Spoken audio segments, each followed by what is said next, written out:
గురుదేవా, గృహానికి 4 వైపులా 4 మూలల్లో హ్మ్.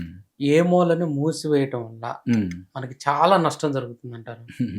అసలు ఏ మూలని కూడా మూయకూడదు. ఓకే. ఓకే. చాలా ఇంపార్టెంట్ ఏంటంటే మన ఇంటి యొక్క ప్రహరీ, ఓకే, ఇల్లు మన చుట్టూ తిరిగే విధంగా నిర్మించుకుంటే చాలా మంచిది.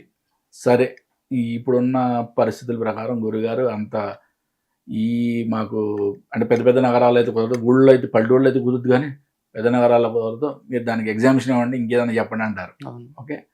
100% దానికి నెక్స్ట్ స్టెప్ ఏందో మనం ఆలోచించుకోవాలి. ఎందుకంటే మారుతున్న పరిస్థితులను బట్టి మనం కూడా సిద్ధాంతాన్ని కొంచెం వెసులుబాటు ఇచ్చుకుంటూ పోవాలి. ఓకే. వెసులుబాటు ఇచ్చేటప్పుడు మనం బేసిక్ ప్రిన్సిపల్స్‌ని ఎక్కడ కూడా డీవియేట్ చేయకూడదు. చాలా ఓకే. ఇంపార్టెంట్ అది. హ్మ్.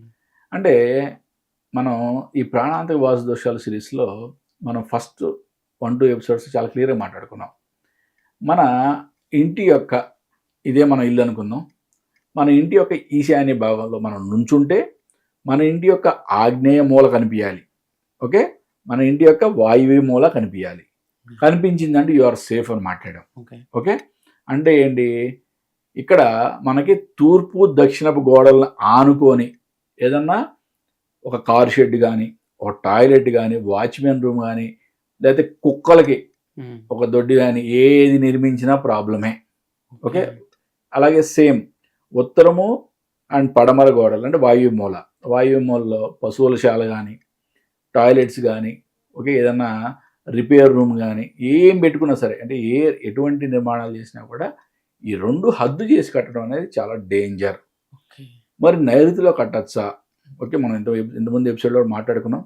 నైరుతిలో కట్టొచ్చు కానీ, ఓకే, కంప్లీట్ మూల కాకుండా, ఓకే, అంటే దక్షిణము, పడమర కలిసే మూల నైరుతి మూలలో కాకుండా హ్మ్. దక్షిణపు గోడకు ఆనుకొని ఇండిపెండెంట్‌గా గానీ, పడమర గోడకు ఆనుకొని గానీ సెపరేట్‌గా గానీ కట్టుకోండి. అంతేగాని కంప్లీట్ మూలకెళ్ళే పనైతే మనం పరిసర వాస్తుల్ని కూడా పరిగణలోకి తీసుకోవాలి. అంటే పక్కింటోడి వాస్తు కూడా మనం కౌంట్ చేయాల్సిన అవసరం ఉంటుంది. పక్కన ఏమున్నాయి?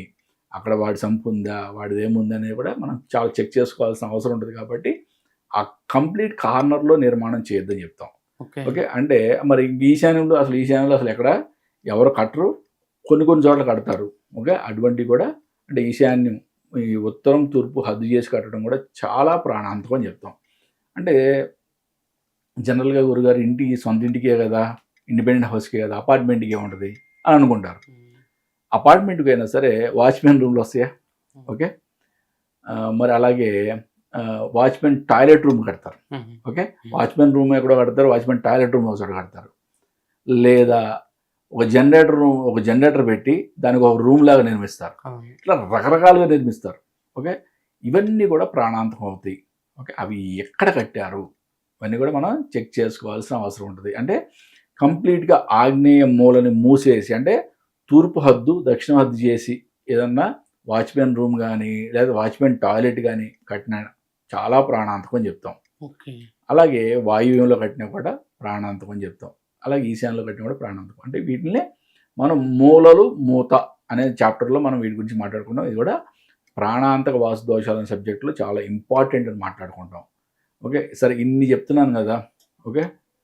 ఈ గురువుగారు 25 సంవత్సరాలు సిద్ధాంతి. ఓకే. మరి నేను కూడా నా సొంత ఇల్లు తయారయ్యే లోపు ఒక అద్దె ఇంట్లో ఆగ్నేయ మూత ఉన్న ఇంట్లో ఉండాల్సొచ్చింది ఒక సంవత్సరం పాటు. ఓకే. ఓకే. దాన్నే మనం కర్మ అనుభవించాల్సిన అవసరం ఉంటది అంటామనమాట. ఎప్పుడైతే నా సొంత ఇంట్లోకి నేను మారానో అప్పటి నుంచి ఇప్పటి వరకు నా జీవితంలో ఇప్పటికి 18 సంవత్సరాలు ఆస్ట్రాలజీ ఎవ్వరికీ ఇలా ఉండదు. హ్మ్. వాస్తు యొక్క గొప్పతనం నేను చెప్పేది అదే. వాస్తు గొప్పతనం ఆస్ట్రాలజీ ఏ మనిషికి ఇట్లా ఉండదు. ఓకే. ఏ మనిషికైనా ఒక బీపీ, ఈసీజీ లానే ఉంటది. పైకి కిందకి, పైకి కిందకి.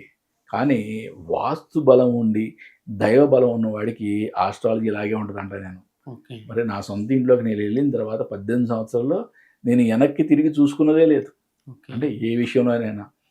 అంటే వాస్తు సిద్ధాంతి అనేవాడు చెప్పేటప్పుడు ఫస్ట్ తను పాటించాలని చెప్తా ఫస్ట్ నేను. హ్మ్. ఏ సిద్ధాంతి అయినా సరే చెప్పేటప్పుడు తను పాటించాలి. ఇప్పుడు జ్యోతిష్య సిద్ధాంతి ఉన్నాడబ్బా! జ్యోతిష్య శాస్త్ర సిద్ధాంతి ఏదో చెప్పాడు. ఓకే. నీకేదో ఆకస్మిక మరణం సంభవిస్తుందనో, నీ పలానా వాడికి ఆకస్మిక మరణం సరే. నువ్వు వాడి ఇంట్లో కూడా జరిగింది, ఆ సిద్ధాంతి ఇంట్లో కూడా జరిగింది. నువ్వేమంటావు? కర్మను ఎవడు తప్పించుకోగలడు అంటావు. అంతేనే కదా? అంతేగాని అంతకుమించి ఏమనలేవు. కానీ నేనేమంటున్నాను, వాస్తు సిద్ధాంతి అనేవాడు ప్రాణాంతక వాస్తు దోషాలు అనే చాప్టర్ గురించి మాట్లాడినప్పుడు వాడి ఇంట్లో అవి లేకుండా చూసుకుంటే ఇటువంటి ఆకస్మిక మరణాలు జరగవు కదా. 100% జరగవు. ఓకే, దాంట్లో ఎటువంటి డౌట్ లేదు. ఒక పెద్ద అగ్ని ప్రమాదం జరిగిందా, వాడు వాస్తు సిద్ధాంతే కాదు. వాడి ఇంట్లో ప్రేమ వివాహం జరిగిందా, అంటే ఇంట్లోంచి లేచిపోయి వెళ్ళిపోయి, ప్రేమ వివాహం జరిగితే ఈ రోజులు తప్పు కాదు, ఒకటే చెప్తున్నా, లేచిపోయి వెళ్ళిపోయి అభిష్టానికి వ్యతిరేకంగా జరిగిందా, వాడు వాస్తు సిద్ధాంతే కాదు. ఓకే, ఆ ఇంట్లో చిన్న వయసులో మరణాలు సంభవించిన వాస్తు సిద్ధాంతి కాదు. పెద్ద పెద్ద యాక్సిడెంట్లు జరిగి అవయవాలు కోల్పోయారు, యాక్సిడెంట్, వాడు వాస్తు సిద్ధాంతి కాదు. హత్యలు జరిగిన వాస్తు సిద్ధాంతి కాదు. పెద్ద పెద్ద దోపిడీలు, దొంగతనాలు జరిగిన వాస్తు సిద్ధాంతి కాదు. ఓకే, వ్యాపారంలో భయంకరమైన నష్టాలు వచ్చినాయి. చిన్న చిన్న నష్టాలు రావడం వేరు, వ్యాపారంలో భయం అంటే జీరో అయిపోవడం. ఎంతో పెద్ద వ్యాపారం చేసి జీరో అయిపోయినాడు, వాడు వాస్తు సిద్ధాంతే కాదు. మానసిక వికలాంగులు పుత్రులుగా పుట్టారు, ఆ వాస్తు సిద్ధాంతే కాదు. ఓకే, విద్యా నష్టం జరిగే సంతానం ఉన్న వాస్తు సిద్ధాంతే కాదు. అంటే ఎన్నో ఇంపార్టెంట్ విషయాలు మనం ఛాలెంజింగ్ అంటాం. అంటే ఇవన్నీ లేకుండా ఉన్నవాడే వాస్తు సిద్ధాంతి. ఎందుకంటే వాస్తు సిద్ధాంతం గురించి మనం మాట్లాడేటప్పుడు నువ్వు ఇది ఉండకూడదు, నీకు ఇది ఉండకూడదు అంటే ఏంటి? నువ్వు ఫస్ట్ నువ్వు పాటించాలి కదా. You have no right to preach unless until you adopt the principle in your life అంట నేను. ఓకే, నువ్వు పాటించకుండా ఎదుటివాడు చెప్పే అర్హతే నీకు లేదు. అటువంటిప్పుడు నీవు అనుభవిస్తున్నావు ఈ ప్రాబ్లమ్స్ అంటే నీకు వేరేవాడు చెప్పే అర్హత ఎక్కడుంది? అంటే నువ్వే సిద్ధాంతివి కాదు. నువ్వు సిద్ధాంతి కానప్పుడు ఇంకోటికి ఎలా చెప్తావు? ఇవన్నీ కూడా ప్రాణాంతక వాస్తు దోషాలకు సంబంధించి మనం మాట్లాడుకున్న ఏ ప్రాబ్లం అయినా సరే, ఏ వాస్తు ఈ భూమండలం మీద నేను వాస్తు సిద్ధాంతిని ఎవరైతే చెప్పారో ఆ వాస్తు సిద్ధాంతి ఇంట్లో ఉంది అంటే వాడిని వాస్తు సిద్ధాంతికి పరిగణించవద్దు అని చెప్తున్నా చాలా క్లియర్గా. మీరు గుడ్డిగా ప్రతివాడిని వాస్తు సిద్ధాంతం అనుకుంటే, ప్రతివాడిని జ్యోతిష సిద్ధాంతం అనుకుంటే, ప్రతివాడిని న్యూమరాలజిస్ట్ అనుకుంటా అందరూ అనుకుంటాం. ఈ ప్రాణాంతక వాస్తు దోషాల వలన ఏ ప్రాబ్లం జరుగుతుంది మనం మాట్లాడుకున్నాం కింద ఎపిసోడ్స్లో. ఈ ప్రాబ్లంలో ఏదైనా అతని ఇంట్లో సంభవించిందా? గురుగారు అతను కూడా మానవుడే కదా. నో, ఇవి సంభవించకూడదు నాన్న. ప్రాణాంతక వాస్తు దోషాలు లేకుండా ఉండటమే ఆ సిద్ధాంతం యొక్క గొప్పతనం. ఓకే, అందుకని దీన్ని ఛాలెంజింగ్ సబ్జెక్ట్ అంటాం. ఓకే, మిగతా సబ్జెక్టులకి ఛాలెంజ్ చేసేం లేవు. ఏదైనా జరిగితే భగవంతుడు రాత అంటారు, లేదా కర్మ అంటారు, ఏదో చెప్తారు. బట్ వాస్తు సిద్ధాంతానికి ఛాలెంజింగ్ సబ్జెక్ట్ అని చెప్తాం అన్నమాట. గురుగారు, రీసెంట్గా నేను ఒక ఇల్లుని చూసా, అది పల్లెటూరు, ఒక 20 సెంట్లో స్థలం ఉంటుంది. అది ప్రభుత్వం తరపు నుంచి ఇల్లు.